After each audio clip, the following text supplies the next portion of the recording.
Shabbat Shalom, reposo y paz, amado pueblo del Eterno, preciosa Quejilá de Yehoshua. Le saluda a su Mauricio Leandro López de la República de Colombia, enviando saludos y bendiciones a nuestros amados mentores, nuestro amado Morearon, nuestra amada Araceli de Morales, al igual que el cuerpo de Morini, estudiantes de esta hermosa Quejilá de Yehoshua. También un saludo para las personas que nos sintonizan a través de Radio Shalom, la estación con el Ruach, y a cada una de las personas agregadas bajo la gracia y el amor y favor del Eterno hacia su verdad en cada uno de los grupos de WhatsApp, Telegram, Facebook y la red de YouTube. ¡Qué bendición! Bien, mi amada familia, oremos a nuestra Abacadosh en este hermoso tiempo de delicia, abordando en este tiempo precioso de compartir el pan eterno de la salvación y la verdad para nosotros su pueblo. ¡Qué bendición! Oremos. Bendito Abacadosh, te damos gracias, precioso Elohim, porque tú eres un Dios verdadero, un Dios altísimo y soberano. Gracias porque nos has dado esa paternidad eterna que necesitamos y día con día nos vas llenando de tu misericordia, pero también de tu gracia. También gracias por cada una de las enseñanzas que nos das por medio de tu bendita Torah. Bendecimos grandemente tu nombre, precioso Yehoshua HaMashiach, quien es la salvación de nosotros, Jehová. Gracias, Yeshua, por ese milagro y ese amor de verdad hacia nosotros, día tras día. Bendito seas tú por ese milagro de vida, día tras día, en cada uno de los seres, familias, hogares y descendencias. Te pido que seas tú poniendo un carbón encendido, como lo hiciste en el profeta Isaías, para que así llegue el mensaje contundente a las vidas, hogares, familias y descendencias, para la corrección de nuestra alma, empezando todos en la unidad de ser un solo cuerpo en ti, precioso Mashiach. En el Shem tuyo, precioso Yeshua. Amén y amén. Hermoso es el Señor poder compartir este tiempo especial de su lenguaje. Esta parashá titulada Safak Ehat, la cual es la número 9, en español significa un lenguaje. Estaremos enfocados en Génesis 11, 1 al 32, en el Tehilim 9, Salmo 9, Isaías 28, 1, 6, Sofonías 3, 8 al 13 y en 1 Corintios 14, 20 al 33. Bien, mi amada familia, qué cosa tremenda y hermosa. Bendito sea el Eterno. La humanidad después del diluvio podríamos pensar que había entrado en una corrección, en una conciencia después de ver esta limpieza y este favor del Eterno. Pero es algo contundente y triste realmente ver cómo la Torah nos enseña de que no fue así. Vemos que ahí en Génesis 11 nos hablan de la torre de Babel, ¿sí? Una torre en la tierra de Sinar. Esta es una enseñanza bíblica importante, ya que la humanidad tiene un origen común en Adán, ¿sí? Y todo esto tiene un sentido, ya que hubo un tiempo en el que la humanidad habló un solo lenguaje, en lugar de cientos de lenguas sobre la tierra, como lo es el día de hoy. Antes de que pasara esto de la Torre de Babel, había un solo lenguaje, y era el lenguaje Kadosh, el lenguaje del Eterno, hacia el hombre. Bendito sea el Eterno. Sinar era un término usado también en Babilonia, como lo vemos ahí en Génesis 10:10, ¿sí? Era relacionado con Babilonia. La descendencia multiplicada del arca se reunió para construir una gran ciudad y una torre en rebelión en contra del mandamiento de Jehová para esparcirse sobre toda la tierra. Lo vemos aquí en Génesis, en Bereshit 9:1. Vamos, hagamos ladrillo y cosámoslo con fuego. Así el ladrillo les sirvió en lugar de piedra y el asfalto en lugar de mezcla. Usando ladrillo cocido y asfalto en lugar de mezcla, los hombres construyeron una torre que era a la vez fuerte y resistente al agua, así como Noé usó el mismo material en la impermeabilización del arca, como lo vemos ahí en Bereshit 6:14, Génesis 6:14. Más tarde, la madre de Moshe utilizó el mismo material en la impermeabilización de la canasta de Moshe. Lo vemos en Éxodo 2:3. La arqueología ha revelado que este tipo de construcciones de ladrillo de tipo cocido y de asfalto era común en la antigua Babilonia. El corazón y los materiales utilizados en la Torre de Babel muestran que no solo fue desobediencia al mandato de Jehová de llenar la tierra, sino también que el hombre no creía lo que Jehová prometió acerca de no volver a inundar la tierra. Así que ellos hicieron una torre a prueba de agua. Se hizo para proteger al hombre contra un diluvio futuro, según los pensamientos humanos de rebelión hacia Jehová.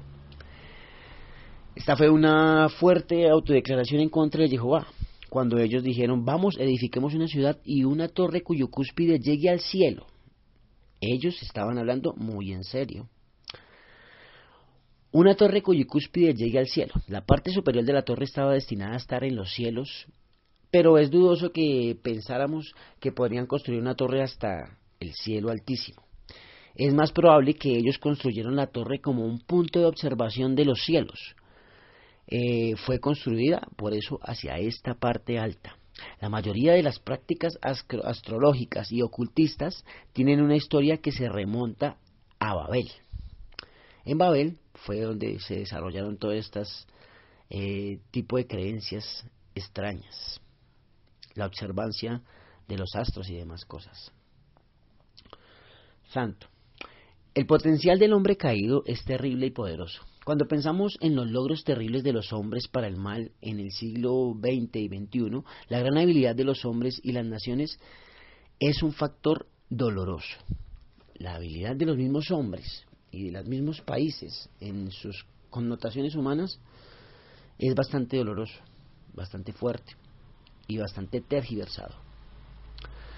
La separación forzada de los hombres de Babel fue más la misericordia de Jehová que su juicio. Jehová, en la división lingüística y geográfica del hombre, ejerce el control sobre el poder de su naturaleza caída. El Señor confundió el idioma de toda la tierra, como nos dice el texto de la Torá. La división de las lenguas es un tema fascinante. Los lingüistas modernos saben que el hombre no inventó el lenguaje, como tampoco inventó su sistema circulatorio o su sistema nervioso. La mayoría de los lingüistas modernos creen que el lenguaje es tan único que la única manera en que puede explicarse al margen de Jehová es decir que fue parte de un proceso evolutivo único. El lenguaje es tan complejo porque las lenguas existen como sistemas completos, no como sistemas de piezas pequeñas en su conjunto. La mayoría de los lingüistas modernos creen que todas las lenguas provienen de un idioma original, ¿sí? Y ese idioma original es el que estaba antes de que hubiera esta rebelión de la Torre de Babel, el lenguaje Kadosh. Algo tremendo. Es algo muy tremendo ver cómo estas familias tuvieron que moverse y hacer una cantidad de cosas de acuerdo a esta dispersión, y sobre todo es importante entender que Jehová fue el que envió, ¿sí?, esta dispersión o esta variedad de lenguas para confundirlos, para que no pudieran estar pensando todos en coinonía en una sola cuestión, ¿sí? Al poner otro idioma, pues obviamente no podrían entenderse ellos, entre ellos mismos.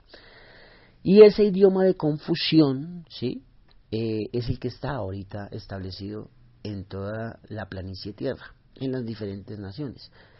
Sí, porque es un idioma donde no podemos, son idiomas donde no podemos entendernos, ¿sí? Es importante entender que idioma y lenguaje no es lo mismo, ¿sí? Pareciera lo mismo, pero no lo es. Y entendemos desde la profundidad del corazón del Eterno de que el lenguaje del Eterno es el amor, ¿sí? Y su idioma, pues es el hebreo. Entonces es algo bien hermoso, especial y contundente. Aleluya.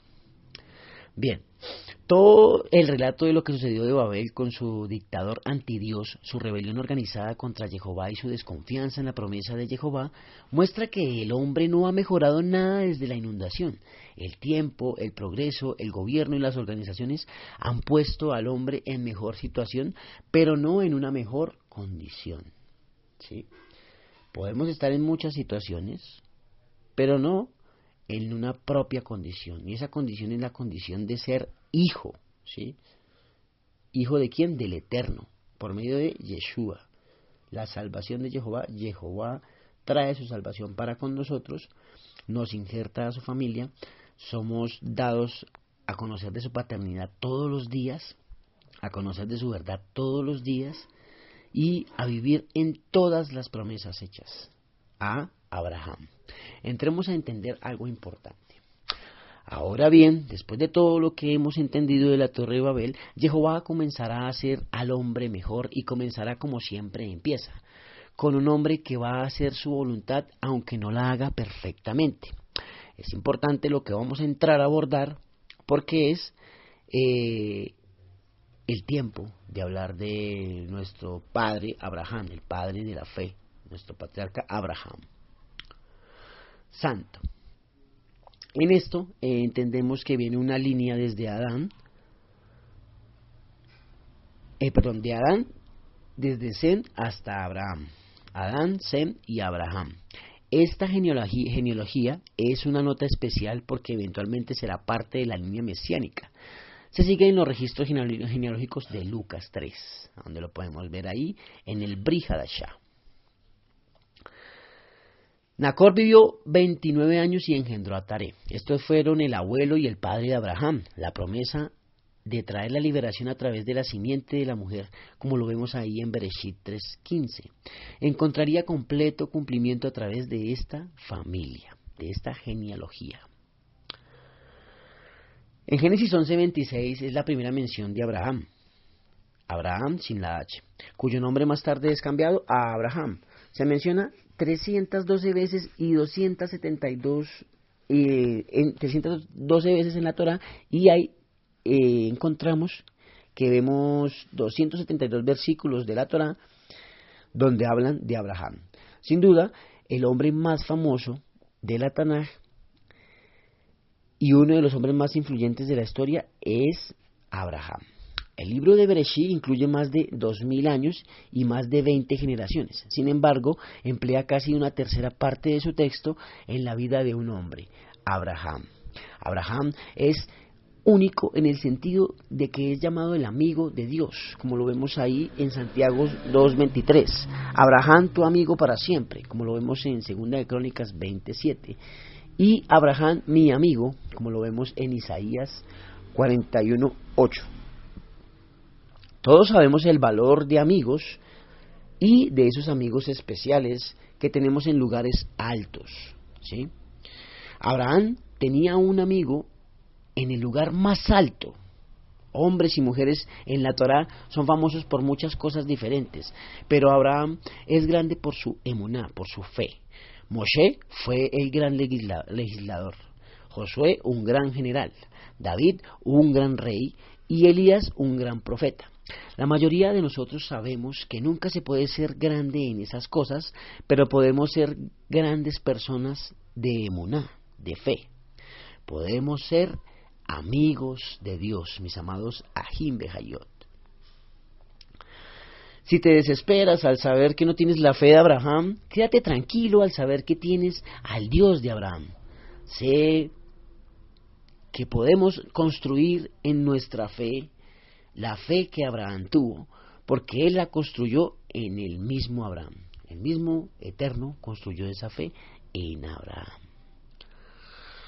Es algo bien hermoso.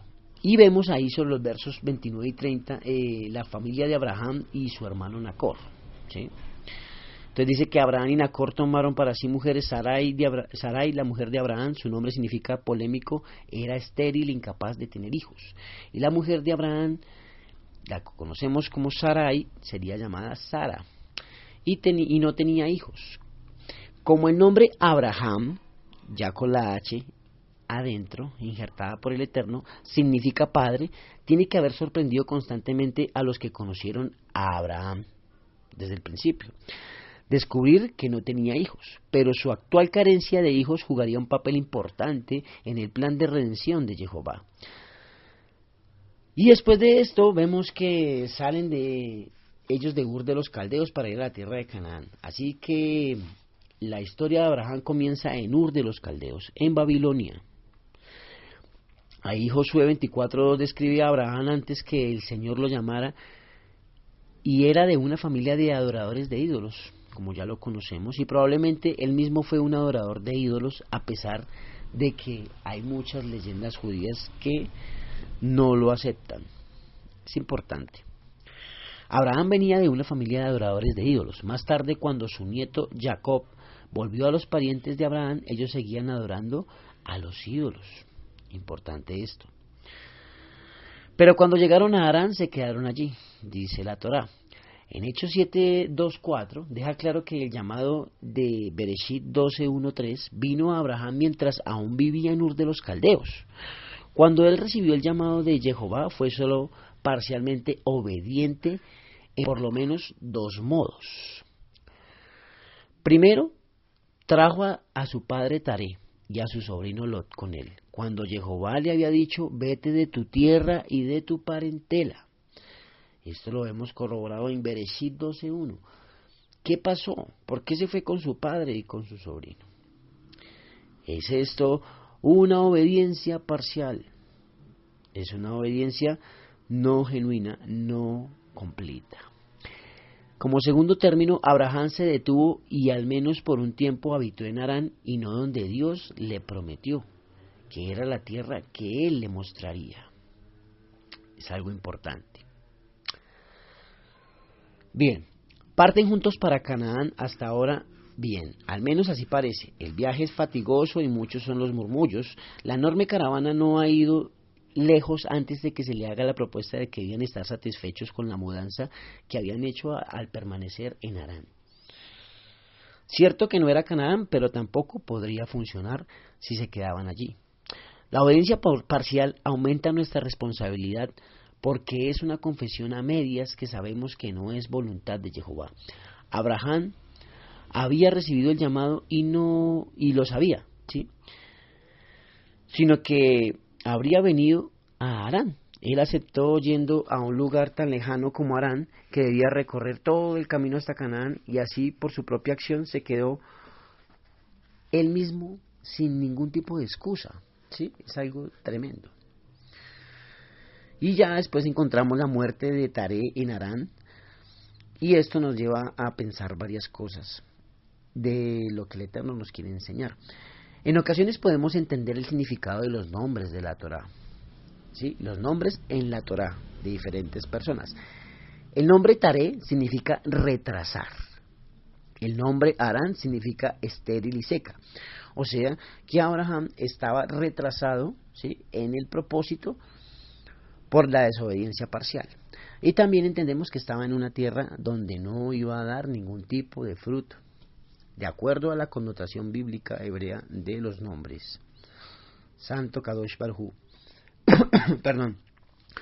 Cuando Abraham estaba en obediencia parcial, la demora y la esterilidad se caracterizaron en su vida. Cuando tardamos en acercarnos a Jehová, también experimentamos ese tipo de esterilidad, mis amados. Ajim Behayot. El resultado de esto para Abraham fue la ausencia de privilegio. Jehová no le habló a su siervo en Harán, ni en sueños, ni visiones, ni voces en tiempos de vacilación. El Señor, nuestro Dios, lo amaba, pero escondió su rostro de él y le negó las visitas de su gracia mientras estaba en esta desobediencia, en esta obediencia parcial. Sí, no en una desobediencia completa, sino una desobediencia parcial. Algo tremendo y bien delicado. Ahí en Isaías 28 encontramos algo muy importante, también hablando sobre las lenguas, sobre el lenguaje. Si estudiamos Isaías desde el inicio, sabemos que Isaías estaba en una situación donde él tenía labios impuros, por eso tuvo el Eterno que poner un carbón encendido en sus labios, ¿sí?, para capacitarle y también para sanar todo ese tipo de lenguaje sucio, podríamos decirlo, ya que pues no era un lenguaje apropiado, de acuerdo a lo que nos enseña Isaías en todo su libro. Aquí en Isaías 28 encontramos algo muy importante y es un mensaje para los ebrios. Tremendo esto, sí, tremendo. Porque era netamente una orden del Eterno ir a predicar a estos que estaban en ese estado de embriaguez, como una revelación, ¿sí?, parecida a la de Oseas, ¿sí?, que tenía que ir a Nínive, donde él no quería ir. Probablemente Isaías tampoco quería ir. Probablemente muchas veces nosotros nos llenamos de cuestiones que no debemos tener en nuestro corazón y no queremos hablarle a un tipo de personas o a un tipo de población. Y la verdad es que Jehová no hace excepción de personas. Y entendemos, por lo que hemos estudiado en esta bendita porción, en esta participación que el Eterno me permite dar, que el lenguaje del Eterno es el amor, ¿sí? Y el idioma, el hebreo. Aleluya.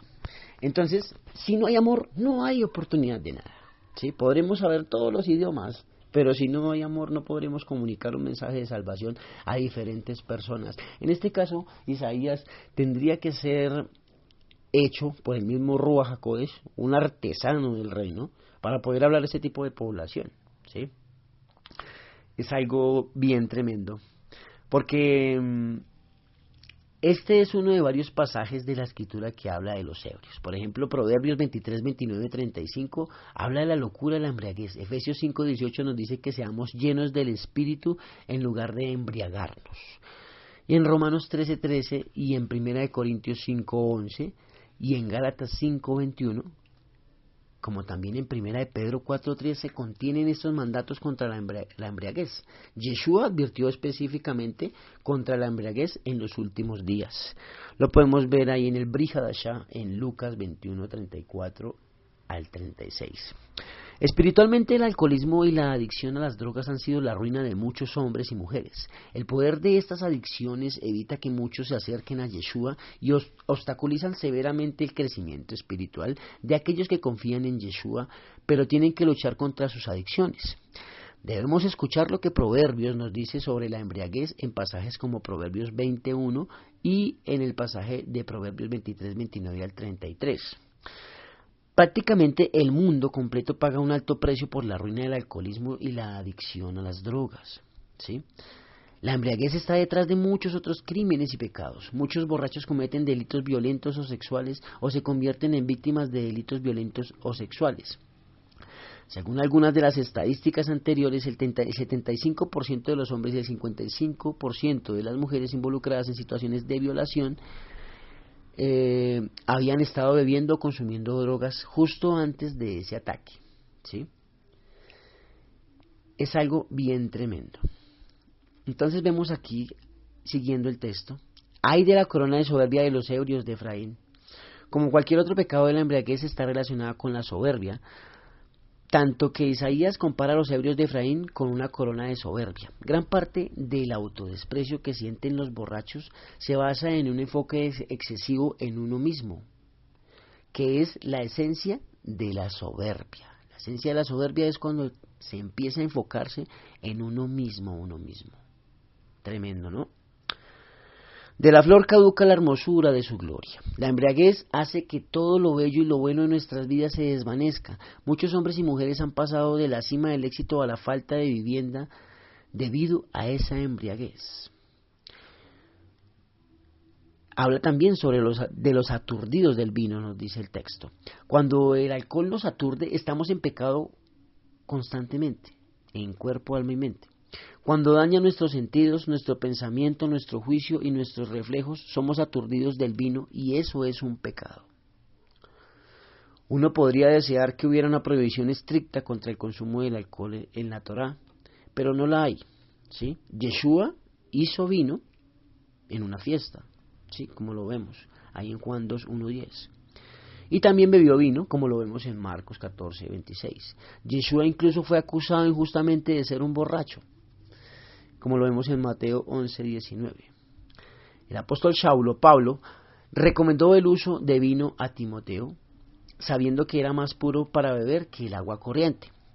En 1 Timoteo 5, 23, la Torá considera la bebida de uso moderado como un regalo de Dios. En el Tejilín, en el Salmo 104, 15, entonces, si bien la Torá permite el uso moderado de el vino, ¿sí?, condena estrictamente la embriaguez. ¿Qué es la embriaguez? Algunos solo consideran que una persona está borracha si se desmaya de borracho, pero siempre que el alcohol daña nuestros sentidos, nuestro pensamiento, nuestro juicio y nuestros reflejos, estamos aturdidos del vino y eso es un pecado. Siempre que nos sentimos obligados a beber o tenemos dificultad para no beber, estamos aturdidos del vino y es pecado.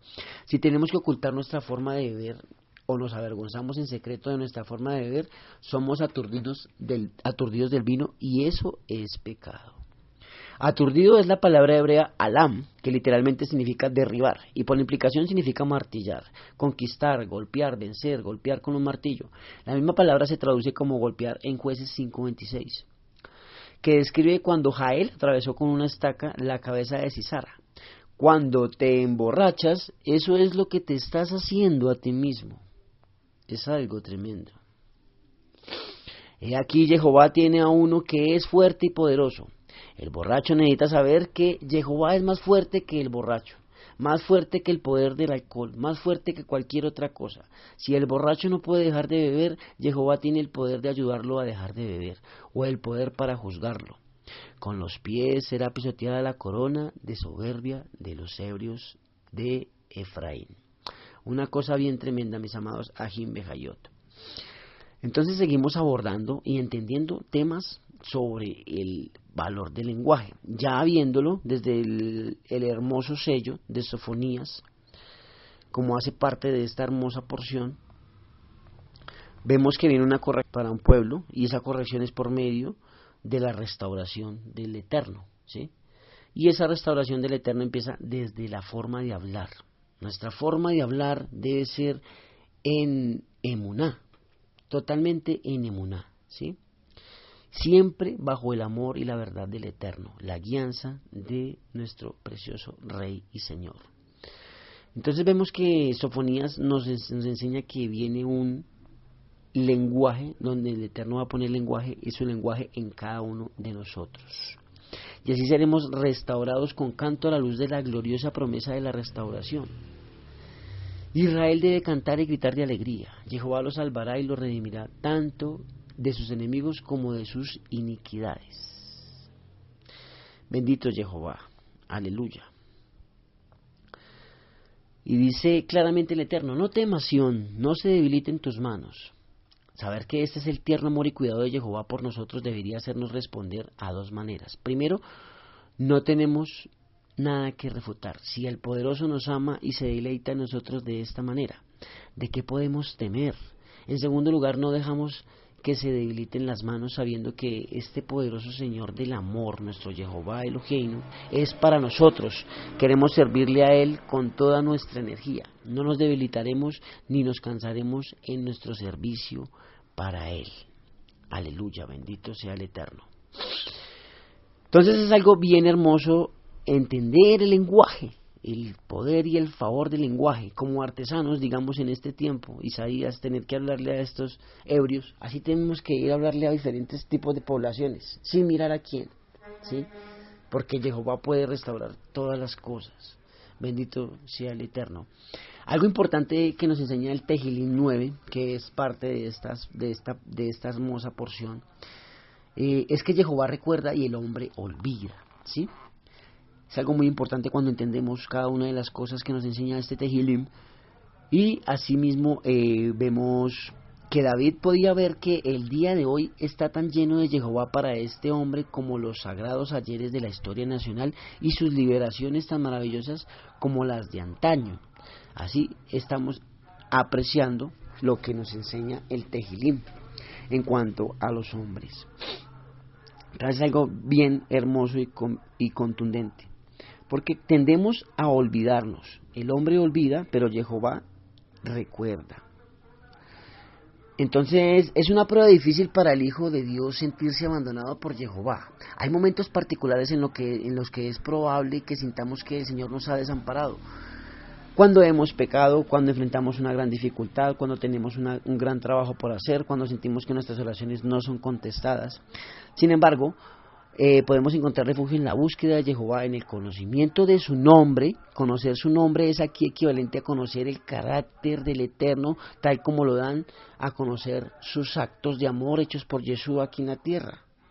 Es algo bien hermoso, mis amados Ajim Bejayot. Entonces es importante entender el énfasis de este Tehilim, ¿sí? Por ahí, por los versos 15 y 16, encontramos que el destino de los malos se hundieron las naciones, ¿sí? Por el destino de los malos se hundieron las naciones. en el hoyo que hicieron. David entendió que el triunfo de Jehová era tan completo que sus enemigos fueron atrapados en la misma trampa que tendieron para otros. Incluso los mejores planes y esfuerzos de quienes se oponen a Jehová terminan cumpliendo su propósito. Este patrón se demuestra una y otra vez en la bendita Torá.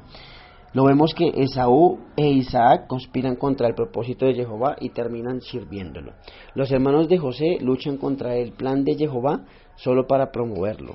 Amán construyó una horca para Mardoqueo el judío solo para ser ejecutado en ella él mismo. Judas traicionó a Yeshua y se convirtió él mismo en un cumplimiento de la profecía. Es algo tremendo. Y esto, por supuesto, nunca justifica el mal que hacen los hombres, aunque la traición de Judas envió a Yeshua a la cruz. Él mismo fue correctamente llamado hijo de perdición, el destinado a la destrucción por su mala obra, como lo vemos en Yohanan 17:12. Entonces es algo tremendo. ¿Qué es lo que el pecador olvida acerca de Jehová? El hombre olvida la infinita majestad y gloria de Jehová, el hombre olvida las misericordias de Jehová, el hombre olvida las leyes de Jehová, el hombre olvida la presencia de Jehová, el hombre olvida la justicia de Jehová. Es algo tremendo. Pero ¿por qué se olvida el pecador de Jehová? El hombre se olvida de Jehová porque el pensar en Jehová le provoca temor. El hombre se olvida de Jehová porque el pensar en Jehová no lo entretiene lo suficiente. El hombre se olvida de Jehová porque el pensar en Jehová le dificulta seguir pecando. Los que se olvidan de Jehová son mucho más numerosos que los profanos o libertinos. Y según la muy enérgica expresión del hebreo, el infierno más profundo será el lugar al que todos ellos serán arrojados de cabeza. El olvido parece un pecado pequeño, pero trae la ira eterna sobre el hombre que vive y muere en él. Los malos serán trasladados al Seol.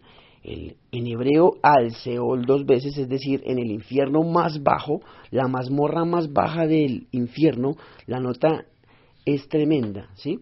Aquí es, y serán llevados lejos del infierno al juicio, y el juicio serán devueltos al abismo más profundo del infierno. Cosa tremenda, ¿sí? Hay pocas cosas más dolorosas que sentirse olvidado y decepcionado. Al que sufre tanto dolor, Dios le hace estas maravillosas promesas, que no para siempre será olvidado y su esperanza no perecerá. No para siempre serás olvidado en el propiciatorio, así que sigue orando. No para siempre serás olvidado en la palabra, así que sigue leyendo. No para siempre serás olvidado del púlpito, así que sigue escuchando. No para siempre serás olvidado en la mesa del Señor, así que sigue recibiendo. No para siempre serás olvidado en tu servicio, así que sigue ministrando en el amor del Eterno. Esperas tener paz en Yeshua, en Él la tendrás. Esperas triunfar sobre el pecado, en Yeshua triunfarás. Esperas salir de problemas, en Yeshua serás liberado. Esperas crecer fuerte en la emuná, en la fe, en Él serás fortalecido. Esperas tener gozo y experiencias espirituales, en Él las tendrás. Bendito sea el Eterno. Las oraciones son las armas de la Quejilá, por lo que ella es terrible como un ejército con estandartes. Ella ora por sus enemigos. Bendito sea el Eterno.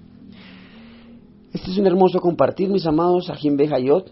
Ahí en 1 Corintios 14:20 entramos en otro enfoque, en donde encontramos el don de las lenguas y los incrédulos en las reuniones de las iglesias. Esto es muy importante, ya que es bastante fuerte, porque pues no se trata de hablar lenguas por hablar, sino saber ministrar estas lenguas, ¿sí?